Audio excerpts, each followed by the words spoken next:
Hello, আসসালামু আলাইকুম। কেমন আছেন সবাই? আজকে বিকেলে মেয়ে বলছিল যে মা একটু নাস্তা বানিয়ে দাও। তো ভাবছিলাম বাসায় কি আছে তা দিয়ে ইজিলি করা যায়।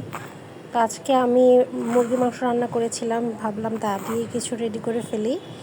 তো এখানে আমি জাস্ট কয়েক পিস মাংস, রান্না করা মাংসই ম্যাশ করে নিলাম, আলু দিয়ে ভেজে নিয়েছি শুধুমাত্র তেল আর পেঁয়াজ দিয়ে। তো এভাবে ভেজে করে নিয়ে ঝোড়া ঝোড়া করে নিয়েছি, এই যে একদম শুকিয়ে গিয়েছে। এরপরে হচ্ছে আমি পাতলা করে একটু রুটি বানিয়ে নিলাম এবং এর ভিতরে হচ্ছে ম্যাশ করা যে মাংস আর আলুটা ছিল সেটা দিয়ে দিব, দিয়ে ফোল্ড করে নিব। ফোল্ড করে হচ্ছে আপনার জাস্ট তেলে ভেজে নিব। খুব সহজেই ইজিলি অল্প সময়ে বিকেলের নাস্তা হয়ে যায়। বাচ্চারা এটা খেতে কিন্তু খুব পছন্দ করে। এই তো আমার রেডি হয়ে গেল, এখন শুধু তেলে ভাজবো। Thank you.